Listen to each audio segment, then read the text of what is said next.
2022 में chairman of Sri Lanka's Ceylon Electricity Board, MMC Fernando, informed a parliamentary committee in Sri Lanka in open hearing that he was told by President Rajapaksa that PM Modi pressured him to give the wind power project directly to Mr. Adani.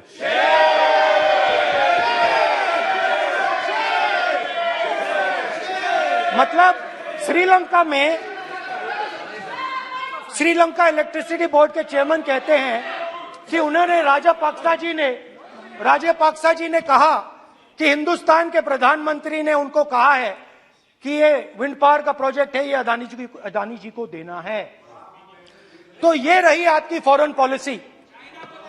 ये हिंदुस्तान की foreign policy नहीं है, ये अदानी जी की foreign policy है, उनके businesses बनाने की फॉरेन पॉलिसी है।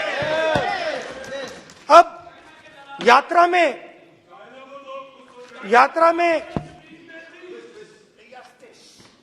में मुझसे 2-3 और सवाल पूछे गए।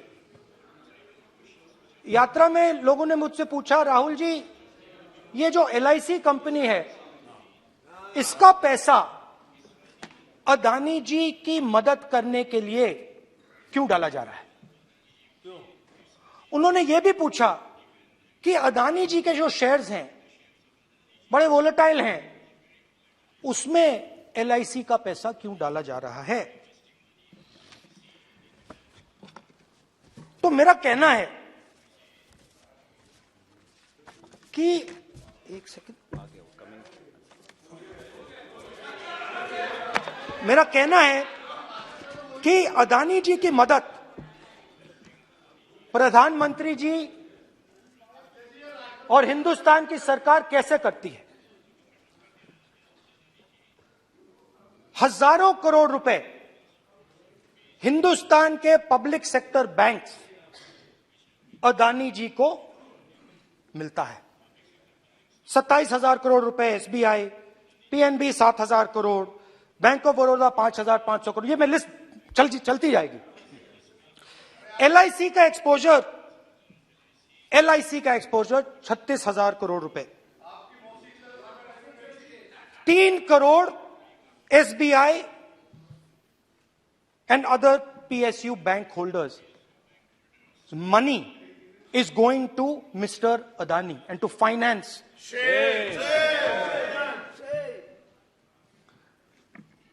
Now, of course, there is another question. तो मदद कैसे हो रही है?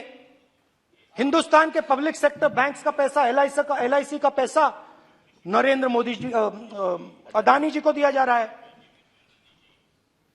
अगर कोई सामने खड़ा हो जाता है, जैसे जीवी के लोग खड़े हुए, ED, CBI एजेंसीज आ जाती हैं, उनको परे कर देती हैं।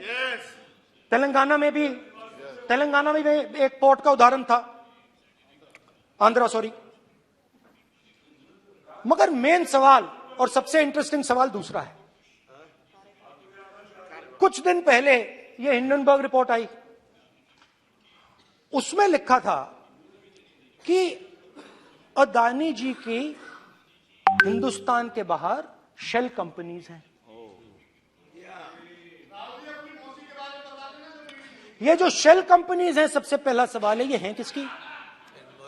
ये किसकी है मॉरिशस में जो शेल कंपनीज हैं? और ये जो हजारों करोड़ रुपया ये शेल कंपनीज हिंदुस्तान में भेज रही हैं, ये किसका पैसा है? और क्या ये काम अदानी जी फ्री में कर रहे हैं? अब मैं ये सवाल क्यों पूछ रहा हूं? क्योंकि अदानी जी स्ट्रेटेजिक बिजनेसेस में काम करते हैं। अदानी जी हिंदुस्तान के पोर्ट्स को डोमिनेट करते हैं। अदानी जी हिंदुस्तान के एयरपोर्ट्स को डोमिनेट करते हैं। और जैसे मैंने कहा, अदानी जी हिंदुस्तान की डिफेंस इंडस्ट्री में बहुत जरूरी रोल प्ले करते हैं। तो मेरा पहला एक छोटा सा सवाल है कि जो शेल कंपनीज हैं, इनके बारे में हिंदुस्तान की सरकार ने कोई सवाल नहीं उठाया? ये कौन लोग हैं? ये किनकी कंपनीज हैं? ये स्ट्रेटेजिक मामला है, पोर्ट्स का मामला है, एयरपोर्ट्स का मामला है, डिफेंस का मामला है, और जो कंपनी इन स्ट्रेटेजिक एरियाज में काम कर रही है उनके बारे में आपको मालूम ही नहीं। ये नेशनल सिक्योरिटी का मुद्दा है, आपको मालूम ही नहीं कि ये शेल कंपनीज किसकी हैं, कितना पैसा आ रहा है, किसका पैसा आ रहा है। तो एक बहुत बड़ा सवाल है, ये पैसा किसका है, ये शेल कंपनीज किसकी हैं, और ये हिंदुस्तान की सरकार की जिम्मेदारी है ये पता लगाना ये किसकी शेल कंपनीज हैं और ये किसका पैसा अंदर आ रहा है। JPC, we want JPC, we want JPC.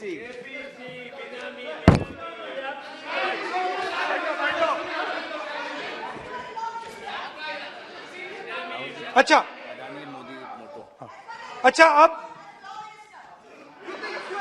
अब चलिए छोटा सा बजट के बारे में बता देता हूं। 2022 में अदानी जी अनाउंस करते हैं कि वो $50 बिलियन इन्वेस्ट करेंगे to build the world's largest green hydrogen ecosystem. और इस बजट में बीजेपी की सरकार निर्मला सीतारमण जी कहती हैं हम ग्रीन हाइड्रोजन के लिए बहुत ह्यूज इंसेंटिव्स देंगे, 19,700 करोड़ रुपए हम ग्रीन हाइड्रोजन के लिए देंगे, मतलब अदानी जी को देंगे। जुगलबंदी बजट में अदानी जी के लिए 50 नए airport, coastal shipping, horticulture, grain storage, ये सब काम आप कर रहे हैं।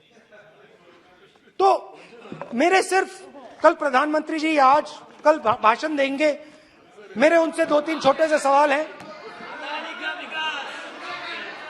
मेरा प्रधानमंत्री जी से 2-3 सवाल हैं।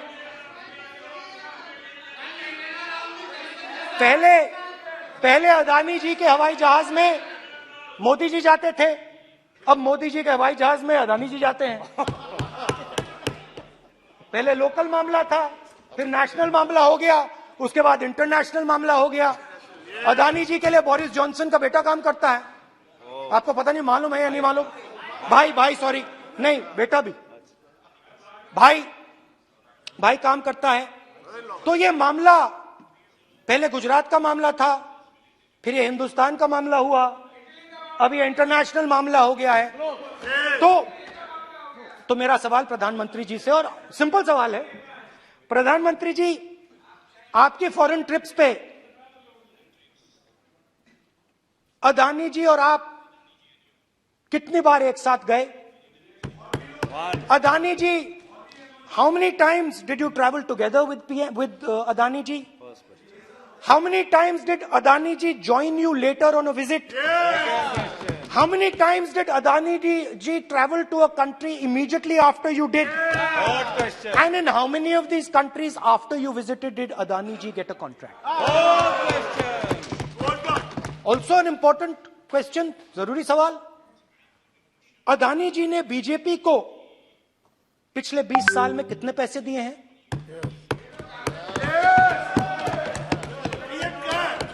इलेक्टोरल बॉन्ड्स में कितना पैसा दिया है?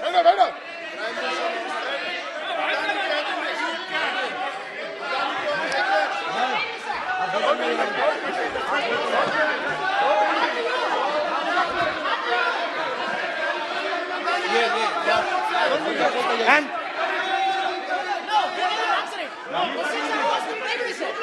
question the post to Prime Minister, please. Sir, खत्म करने दीजिए सर। Concluding. और बहुत सुंदर तरीके से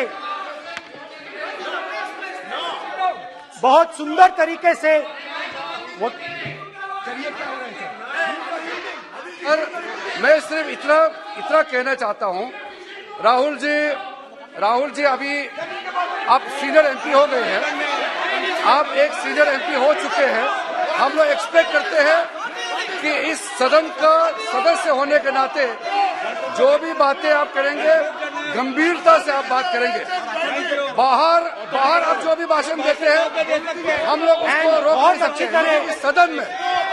इस सदन के अंदर में जो भी बात कही जाती है पूरा गंभीरता के साथ, प्रमाण के साथ कहे जाना चाहिए, ये परंपरा है। और राहुल जी ने कहा कि प्रधानमंत्री विदेश घूमने जाते हैं, तो मैंने आज वो जो युवाओं ने मुझसे सवाल पूछा था कि अदानी जी की इतनी बिजनेस एक्यूमेंट कहां से आई, इतने अलग अलग सेक्टर्स में अदानी जी ने कैसे सक्सेस प्राप्त की, अदानी जी के बारे में पूरी दुनिया को स्टडी करनी चाहिए, हार्वर्ड यूनिवर्सिटी को स्टडी करनी चाहिए कि पॉलिटिक्स के बीच में और बिजनेस के बीच में कैसा रिश्ता होता है। India is a case study and prime minister Narendra Modi should be given a gold medal in this. Now बहुत अच्छी तरह बीजेपी के जो पिछले स्पीकर थे उन्होंने मेरे भाषण को इंकैप्सुलेट किया मेरे लिए बहुत अच्छी तरह। आपने जो मैं सोच रहा था आपने उससे और भी अच्छी तरीके से बोल दिया। Coming together is a beginning, keeping together is progress, working together is success. Adani ji and Narendra Modi ji, thank you.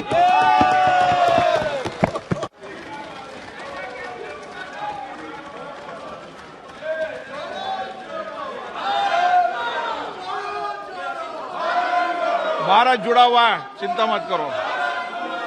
Shrimati Kanimozhi, माननीय सदस्य मैं आग्रह कर सकता हूं, सदन आपका है। कोई अपनी यात्रा पर चर्चा करता है, कोई करता है, अच्छी हो राष्ट्रपति अभिभाषण पर चर्चा करो आप, तो ठीक लगेगा।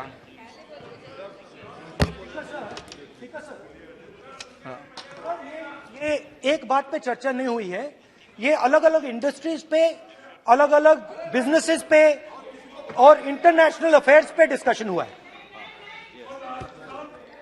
नहीं, एक मिनट प्लीज बैठिए। नहीं, प्लीज बैठिए। पर अपन को सदन के बाहर ये भी टिप्पणी नहीं करना चाहिए कि अध्यक्ष महोदय माइक बंद कर देते हैं या हमें नहीं दिखाते, ये भी टिप्पणी करना उचित नहीं है। क्योंकि सर अध्यक्ष जी बट रियलिटी है, आप माइक बंद कर देते हैं। आप एक मिनट प्लीज बैठे, प्लीज आप बैठिए, मैं बैठा हूं ना, प्लीज बैठिए। नहीं, मेरा है कहना, आप पूरे समय बोले, आज नहीं आपका, आप बोल लें फिर।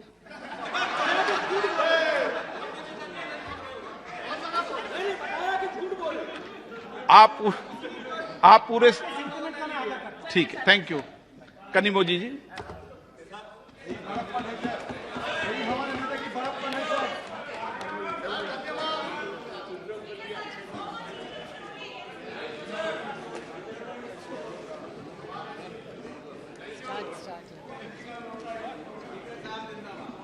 Thank you, sir. Thank you for giving me the opportunity to speak on the motion of thanks to the President's address. We are all proud to be here. We are all proud to be part of our parliament, to be representatives of our people. And in the President's speech, she says that by 2047, we have to build a nation which not... बड़ी खबर आपको बता रहे, राहुल गांधी का संबोधन थोड़ी देर पहले खत्म हुआ और बड़े आरोप उन्होंने लगाए सरकार के ऊपर, प्रधानमंत्री मोदी के ऊपर। कहा कि पहले अडानी के प्लेन में प्रधानमंत्री मोदी जाते थे, अब प्रधानमंत्री मोदी के प्लेन में अडानी जाते हैं। बिना अनुभव के हर क्षेत्र में मौका दिया गया अडानी को। राहुल गांधी का कहना है सरकारी बैंकों से अडानी को लोन मिलते रहे, एलआईसी का भी पैसा लगा, पब्लिक सेक्टर के जो बैंक है उनका पैसा लगा, बड़ा पैसा जो है वो अडानी को क्यों दिया गया। सवाल उठाए राहुल गांधी ने यह भी बताया कि भारत जोड़ो यात्रा के दौरान कई सवाल उनसे पूछे गए, जैसे एलआईसी को लेकर सवाल पूछा गया कि एलआईसी ने अडानी की कंपनी में इतना पैसा क्यों लगाया, 36,000 करोड़ रुपए का। पीएम इजराइल जाते हैं और अडानी को वहां का भी ठेका मिल जाता है। तो बड़े सवाल राहुल गांधी ने उठाए आज संसद में और अडानी की विरोधी कंपनियों पर छापे डलवाए गए। शेल कंपनियों पर भारत सरकार ने क्यों नहीं सवाल उठाए। राहुल गांधी का कहना है कि जो कंपनी डिफेंस मैन्युफैक्चरिंग में जा चुकी है, डिफेंस सेक्टर में जा रही है, वो अगर शेल कंपनी के माध्यम से पैसा लगाती है तो फिर उस कंपनी की जांच सरकार ने क्यों नहीं करवाई। शेल कंपनियों की जांच क्यों नहीं करवाई गई, उस कंपनी की जांच क्यों नहीं करवाई गई। पीएम बांग्लादेश गए, अडानी को पावर का ठेका मिल गया वहां पर। इजराइल गए तो इजराइल में उनको कॉन्ट्रैक्ट मिल गया। श्रीलंका का भी उन्होंने जिक्र किया कि श्रीलंका की तरफ से बात कही गई। चलिए आपको बताते राहुल गांधी ने क्या कुछ कहा था। अच्छा, एक और चीज हमें बताई गई। तमिलनाडु से लेकर केरला, महाराष्ट्र, मध्य प्रदेश, सब जगह एक नाम सब जगह हमें सुनने को मिला, अदानी। यह नाम पूरे हिंदुस्तान में, केरल में, तमिलनाडु में, महाराष्ट्र, कर्नाटका, हिमाचल, कश्मीर, सब जगह अदानी अदानी अदानी अदानी अदानी।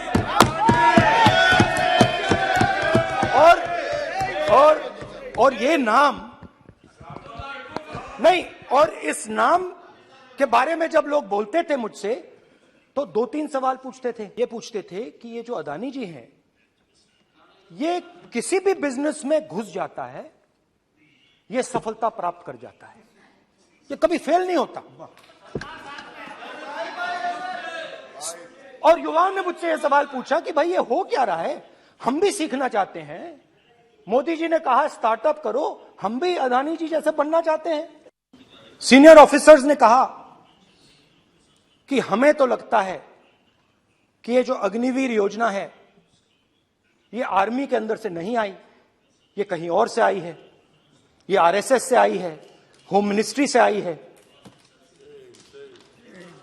ये सीनियर आर्मी के लोगों ने कहा है, मैं नहीं कह रहा हूं, कि हमें लगता है कि ये आर्मी के ऊपर ये योजना थोपी गई है और ये आर्मी को कमजोर करेगी। आर्मी के जनरल्स ने हमें कहा, जो रिटायर्ड हैं, उन्होंने हमें कहा, राहुल जी, हजारों लोगों को हम हथियार की ट्रेनिंग दे रहे हैं और फिर थोड़ी देर बाद उनको समाज में डाल रहे हैं। बेरोजगारी है, समाज में हिंसा बढ़ेगी।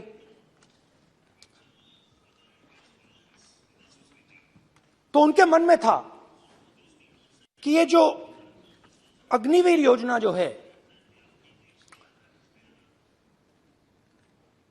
ये आर्मी के अंदर से नहीं आई है। और मुझे नाम भी बताया कि अजीत डोवल जी ने ये योजना आर्मी पे थोपी है।